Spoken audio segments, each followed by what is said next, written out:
Heat क्या होता है? हीट होता है एक तरह का energy. Heat is a form of energy which causes sensation of warm. Heat is a energy है।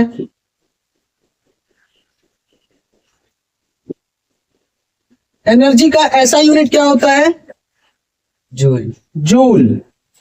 किसी भी तरह का एनर्जी है उसका ऐसा यूनिट होगा जूल। ठीक है।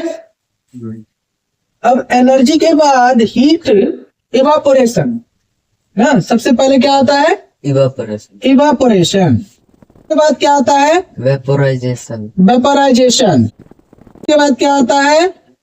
बॉइलिंग। वेपोराइजेशन जो है वो किसी भी टेम्परेचर पर होता है, एट एनी रूम टेम्परेचर।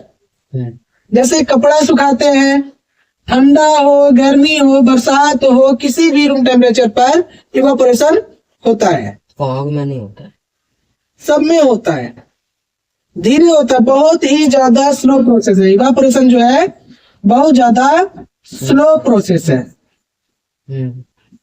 और ये किसी भी टेम्परेचर पर होता है। फिर आता है वेपोराइजेशन। वेपोराइजेशन का मतलब होता है वेपर का फॉर्म होना, है ना, धुआं निकलना। जैसे कपड़ा जब सुखाते हैं तो उससे धुआं नहीं निकलता है, लेकिन वेपोराइजेशन में जैसे चाय हो गया, गर्म दूध हो गया, उससे जब भाप निकलता है तो उस प्रोसेस को कहते हैं वेपोराइजेशन। मतलब इवापोरेशन के लिए टेम्परेचर कम चाहिए और वेपोराइजेशन के लिए टेम्परेचर ज्यादा चाहिए। फिर आता है बॉइलिंग।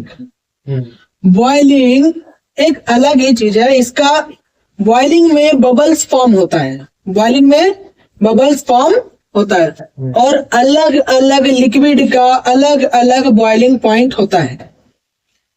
जैसे पानी का होता है 100 डिग्री सेल्सियस, है ना, अल्कोहल का उससे कम, है ना। तो अलग अलग लिक्विड का अलग अलग बॉइलिंग पॉइंट होता है। क्लियर? अब बॉइलिंग जो है वो पूरे लिक्विड में होगा, जबकि इवापोरेशन जो है केवल सरफेस पे होता है। इवापोरेशन केवल सरफेस पे होता है। जैसे कपड़ा जब हम सुखाने डालते हैं, कपड़ा को जब हम सूखने डालते हैं तो उसको हम फैला देते हैं, क्योंकि जितना ज्यादा सरफेस एरिया होगा इवापोरेशन उतना ज्यादा होगा, है ना। जितना ज्यादा सरफेस एरिया होगा इवापोरेशन उतना ज्यादा होगा। अब बॉइलिंग जो है पूरे लिक्विड में होगा, नीचे से होगा। इवापोरेशन केवल जैसे ये कंटेनर है ना, इवापोरेशन अगर होगा तो ये यहाँ पे पानी भरा है तो केवल इस वाली सरफेस पे होगा इवापोरेशन, केवल यहाँ का पानी वेपर बनकर ऊपर जाएगा। जबकि बॉइलिंग जो है वो नीचे से होता है ना। बॉइलिंग जो है नीचे से होता है।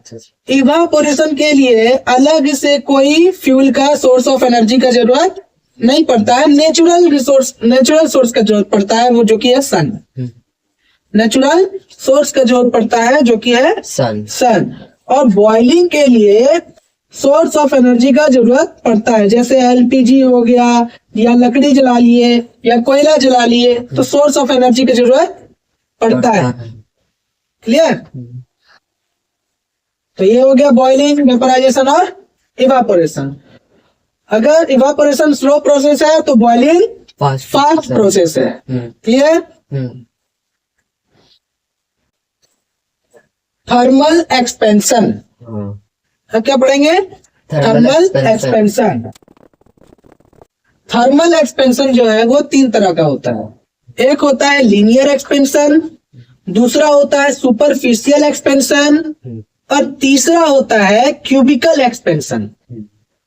लीनियर एक्सपेंशन का मतलब होता है, लीनियर मतलब होता है सीधा, लीनियर मतलब होता है सीधा। जैसे कि ये कोई मेटल का कोई मेटल है। लीनियर एक्सपेंशन जब हम इसको गर्म करेंगे तो ये फैलेगा, ये लंबा होगा, ये क्या हो जाएगा? लंबा हो जाएगा गर्म करने पर। तो इसको कहेंगे लीनियर एक्सपेंशन। इसके लिए क्या चाहिए होता है कि सबसे पहला हमको नेचर ऑफ मटेरियल के बारे में पता होना चाहिए। जैसे अगर लकड़ी का है तो लकड़ी को गर्म करेंगे तो बड़ा होगा नहीं, हाँ, वो जल जाएगा। कोई मेटल का होगा तो वो लंबा हो सकता है खींच करके। तो सबसे पहला तो डिपेंड करता है नेचर ऑफ मटेरियल पर। दूसरा ये डिपेंड करेगा कि हमको पहले से पता होना चाहिए इसका लेंथ। पहले से हमको इसका लेंथ अगर पता होगा तब हम दोबारा जब इसको गर्म करके खींचेंगे और लंबाई इसका बढ़ जाएगा तब हमको पता चलेगा कि हाँ इसका लेंथ बढ़ा है। और तीसरा, जितना ज्यादा टेम्परेचर बढ़ाएंगे उतना ज्यादा इसका लेंथ बढ़ेगा। तो मतलब 3 चीजों पर डिपेंड करता है linear expansion, nature of the material, और इसका लेंथ हमको पहले से पता होना चाहिए, और तीसरा टेम्परेचर हम जितना ज्यादा बढ़ाएंगे उतना ज्यादा ही इसका लेंथ बढ़ेगा। उसके बाद आता है थर्मल एक्सपेंशन में दूसरा सुपरफिशियल एक्सपेंशन। सुपरफिशियल एक्सपेंशन का मतलब होता है सरफेस एरिया का बढ़ना, सरफेस एरिया एक्सपैंड होना। मतलब अगर हम किसी मेटल को गर्म करते हैं तो उसका सरफेस एरिया बढ़ जाता है। जैसे ट्रेन की पटरी जहां पर बीच में जुड़ाई होता है उसके बीच में थोड़ा सा गैप छोड़ा जाता है। और गैप छोड़ते हैं क्यों? ताकि अगर गर्मी के दिन में क्या होगा, वो बढ़ जाएगा उसका सरफेस एरिया, है ना, एक्सपैंड हो जाता है। और ठंड के टाइम पे कॉम्पैक्ट हो जाता है, मतलब सिकुड़ जाता है। क्लियर? उसके बाद आता है क्यूबिकल एक्सपेंशन। क्यूबिकल एक्सपेंशन का मतलब होता है वॉल्यूम का बढ़ना। क्यूबिकल एक्सपेंशन का मतलब होता है वॉल्यूम का बढ़ना, इंक्रीज इन वॉल्यूम। अब जैसे हम चाय बनाते हैं या दूध ही गर्म करते हैं, दूध होता है आधा पतीला, उसको हम गर्म किए, उसको हम गर्म किए, तो जैसे जैसे हम टेम्परेचर बढ़ाते जाते हैं गर्म होता रहता है, धीरे धीरे वो झाग के रूप में ऊपर की ओर आता है। और अगर हम कम ना करें तो वो उस पतीले से नीचे भी गिर जाता है। हाँ, तो जब वो गर्म नहीं कर रहे थे तो वो आधा पतीला था, और जब गर्म करने लगे तो उसको जो दूध है वो पूरा भर गया। हाँ, तो वॉल्यूम का इंक्रीजमेंट हुआ कि नहीं? वॉल्यूम इंक्रीज हुआ कि नहीं? वॉल्यूम इंक्रीज हुआ। तो क्यूबिकल एक्सपेंशन का मतलब होता है वॉल्यूम का इंक्रीज होना। ये भी नेचर ऑफ मटेरियल पे डिपेंड होगा। दूसरा, हमको इसका वॉल्यूम पहले से पता होना चाहिए कि कितना था, और जब गर्म किए तब वो उसका वॉल्यूम कितना हो गया, है ना। और उसके बाद हमको टेम्परेचर पे भी ये डिपेंड करता है, जितना ज्यादा टेम्परेचर बढ़ाएंगे उतना ज्यादा ये एक्सपेंड होगा, है ना। अब सुपरफिशियल एक्सपेंशन के बारे में बताते हैं। जैसे एग्जांपल लेते हैं कि कोई घोड़ा गाड़ी है या फिर बैलगाड़ी, ठीक ना, उसका जो चक्का होता है, नीचे वाला चक्का अंदर का, वो होता है लकड़ी का, वो होता है लकड़ी का। अब लकड़ी का अगर होता है और इसके ऊपर लगाया जाता है आयरन स्ट्रिप, क्या लगाया जाता है?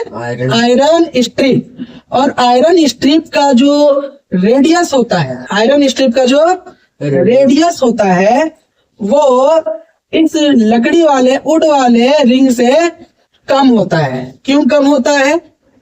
क्योंकि अगर वो बड़ा रहेगा इसका रेडियस आयरन स्ट्रिप का, तो फिर ये चलते चलते तो फिर निकल जाएगा आयरन स्ट्रिप और चक्का टूट जाएगा। इसीलिए आयरन स्ट्रिप का रेडियस कम होता है, जबकि आयरन स्ट्रिप जो है ये उड़ के ऊपर लगाया जाता है। अब लगता कैसे है?